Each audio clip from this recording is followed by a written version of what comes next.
The East York Street apartments. I'm not the one who doesn't believe in the paranormal and what happened at the East York Street apartments. Well, let's say it was a tragedy forgotten by time itself, and wholeheartedly thought the whole thing was a massive cover-up. That is why when finding myself standing before the crumbling facade of the old building, and couldn't help but feel a shiver run down my spine, but returning to an old apartment with the worst mistake of my life, and now I'm regretting everything. A scent so potent it could choke the life out of any hope that had the misfortune of lingering nearby. No charred remains to speak of, just whispers of a night that had swallowed the building whole. It was like it had never happened, but the scars on the walls told a different story, a tale of agony and fear that was etched into every brick and beam. As I approached the main entrance, the boards that had been nailed over the door seemed to groan in protest at my return. The once yellow paint was now peeling away, revealing the rotting wood beneath. A sad metaphor for the lives that had once been lived within. The urge to turn back washed over me, and couldn't neither need to face whatever was waiting for me, to finally lay to rest the ghosts of my past. With a deep breath, I stepped into the abyss of the darkened hallway. They seemed to say, their words a symphony of despair that grew louder, more insistent, and also with a malevolence of pure hatred and disgust that I even set foot back into its domain, as this invisible force was claiming the right to be there.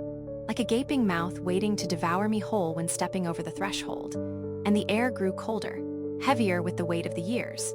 But it was larger than I've remembered it being, with multiple rooms and reddish walls that pulsated with the heartbeat of a creature that didn't belong in our world. And to make it worse, nails were hanging on the ceiling that looked like teeth.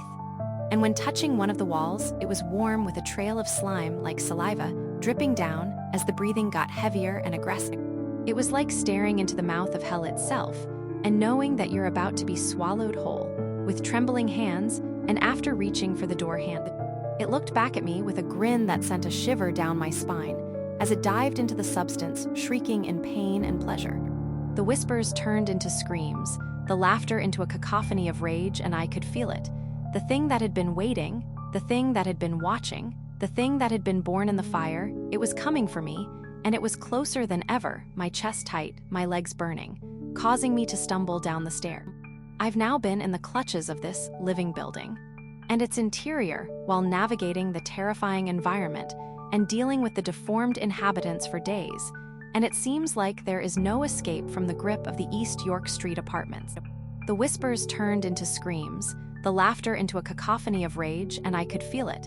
The thing that had been waiting, the thing that had been watching. I've now been in the clutches of this living building, and its interior, while navigating the terrifying environment and dealing with the deformed inhabitants for days, and it seems like there is no escape from the grip of the East York Street apartments. Right as I'm writing this warning, please do not go finding this place, because I've uncovered something that showed me to the bone that happened before these events, and it shouldn't have been this way. A secret that had been buried for years, a truth that was too dark, too terrifying to face. And now, and it is all one can think about, a truth that has turned this place into a prison for the damned. And me, back in the 1930s, and the details are very grim as usual as terrible. A prison that had been born from the ashes of greed and suffering.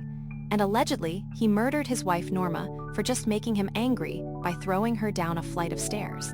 More potent as the years went by, and the more tenants fell prey to Matto's evil deeds and schemes as he continued his reign of terror, the more the building became a prison for the damned, or escaped the clutches of James Matto, or whatever the hell he has become. A creature that had been born of fire and greed, and had grown into something so much worse, and I'm next in its line of food. To not let the darkness consume me. This isn't just an abandoned apartment building, it is a predator of the highest and most terrifying order.